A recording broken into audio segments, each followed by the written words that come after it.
नमस्कार दोस्तों, मैं हूं दीपक बर्थे और आप देख रहे हैं प्रदेश की आवाज। तो आइए बात करते हैं आज की कुछ खास खबरों की।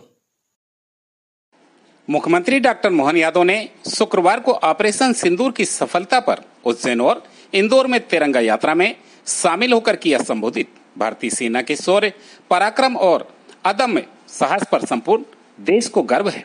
देश की सीमाओं की रक्षा के लिए हर भारतीय अपना सर्वस्व बलिदान कर सकते हैं। प्रधानमंत्री जी के नेतृत्व रणनीति ने दुश्मनों को घुटने टेकने पर मजबूर किया। मुख्यमंत्री डॉक्टर मोहन यादव ने शुक्रवार को ऑपरेशन सिंदूर की सफलता पर उज्जैन और इंदौर में आयोजित तिरंगा यात्रा में शामिल होकर संबोधित किया। मुख्यमंत्री डॉक्टर मोहन यादव ने कहा कि प्रधानमंत्री श्री नरेंद्र मोदी जी के नेतृत्व में भारत की सेना ने पाकिस्तान में दाखिल होकर दुश्मनों को नेस्तनाबूद किया। भारतीय सेना के शौर्य, पराक्रम और अदम्य साहस पर संपूर्ण देश को गर्व है। अपने देश की सीमाओं की रक्षा के लिए हर भारतीय अपना सर्वस्व बलिदान कर सकते हैं। ऑपरेशन सिंदूर के माध्यम से दुनिया के सामने हमारी सेनाओं ने साहस और शौर्य के प्रमाण दिए हैं। प्रधानमंत्री जी के नेतृत्व में वह रणनीति ने दुश्मन को घुटने टेकने पर मजबूर किया। भारतवासियों ने एकजुट होकर विश्व को यह संदेश दिया कि दुश्मन कितना ही चालाक क्यों न हो, हम अपनी एकता को अक्षुण्ण रखेंगे। राष्ट्रीय एकता सर्वोपरि है। इसे यदि शत्रु हानि पहुंचाने की कोशिश करेगा तो उसे मुंह तोड़ जवाब दिया जाएगा। मुख्यमंत्री डॉक्टर मोहन यादव ने उज्जैन में तिरंगा यात्रा को संबोधित करते हुए कहा कि 2000 वर्ष पहले सम्राट विक्रमादित्य ने अपने पराक्रम से विदेशी आक्रमणकारियों को पराजित कर देश से खदेड़ दिया था। आज फिर से हमारी सेना ने वही शौर्य और पराक्रम दिखाते हुए दुश्मन देश को धूल चाटने पर मजबूर किया। मुख्यमंत्री डॉक्टर मोहन यादव ने कहा कि राष्ट्र की वेदी पर अपने प्राण निछावर करने वाले शहीदों के परिजनों को प्रणाम। तिरंगा हमारे देश की आन बान और शान है। इसकी मर्यादा का सदैव पूरा भारत ध्यान रखता है। उन्होंने कहा कि तिरंगा यात्राओं के माध्यम से पूरी दुनिया में संदेश जा रहा है कि हम सभी भारतीय एकजुट होकर समय आने पर देश की रक्षा के लिए सर्वस्व बलिदान कर सकते हैं। तिरंगा यात्रा देश की सेनाओं की सफलता, सम्मान और उनके पराक्रम को सम्मान देने के लिए देश की जनता निकाल रही है। मुख्यमंत्री डॉक्टर मोहन यादव ने इंदौर में तिरंगा यात्रा को संबोधित करते हुए कहा कि 1857 से लेकर 1947 तक देश की आजादी के लिए संघर्ष किया है।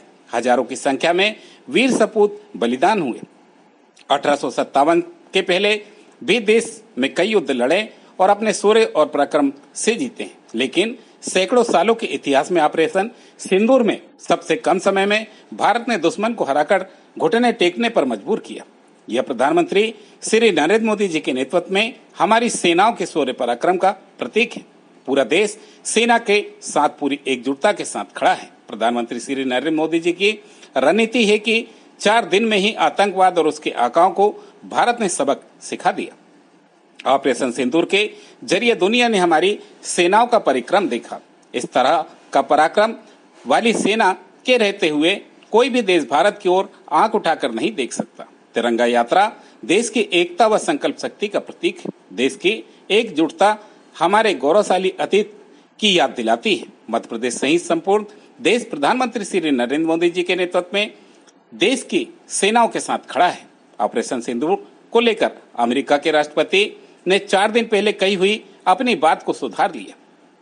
यह हमारी सैन्य शक्ति, रणनीति और वैश्विक स्तर पर देश की बढ़ती साख को दर्शाता है। उज्जैन में आयोजित तिरंगा यात्रा में पार्टी के संसदीय बोर्ड के सदस्य श्री सत्यनारायण जटिया, मध्य प्रदेश शासन के मंत्री श्री गौतम टेटवाल, सांसद श्री उमेश नाथ महाराज, श्री अनिल फिरोजिया, विधायक श्री अनिल जैन, कालूहेड़ा श्री सतीश मालवीय, महापौर श्री मुकेश टटवाल, नगर निगम सभापति श्रीमती कलावती यादव सहित समाज के धर्मगुरु, सामाजिक व व्यापारिक संगठन के पदाधिकारी और गणमान्य नागरिकों ने सहभागिता की। इंदौर की तिरंगा यात्रा में प्रदेश शासन के मंत्री श्री कैलाश विजयवर्गीय, श्री तुलसीराम सिलावट, प्रदेश उपाध्यक्ष श्री जीतू जिराती, प्रदेश महामंत्री व सांसद सुश्री कविता पाटीदार, महापौर श्री पुष्पमित्र भार्गव, विधायक श्रीमती मालिनी गौड़, श्री महेंद्र हाडिया, श्री रमेश मेदोला, इंदौर जिला अध्यक्ष श्री सुमित मिश्रा सहित पार्टी पदाधिकारी, जनप्रतिनिधि सहित सभी समाज के धर्मगुरु, सामाजिक व व्यापारिक संगठन के पदाधिकारी और गणमान्य नागरिकों ने सहभागिता की। प्रदेश की आवाज के लिए दीपक बर्थे की रिपोर्ट। में भारत की सेना ने पाकिस्तान के घर में घुसकर जो उसके छक्के छुटाए हैं, जोरदार अभिनंदन करें हमारे वीर सैनिकों का और प्रधानमंत्री के कुशल नेतृत्व का। अद्भुत ये ऐसा दृश्य बना कि भूतों ने भविष्य की। हम सब जानते आज से 10-15 साल पहले का भारत और आज बदलते दौर में भारत और भारत की सेना और भारत का नेतृत्व यशस्वी प्रधानमंत्री के नेतृत्व में जिस प्रकार का समय आया है, बाबा महाकाल इसी समय के लिए तो आशीर्वाद देके विशेष रूप से हमारी संस्कृति का पुष्पित पल्लवित होते देख रहे हैं।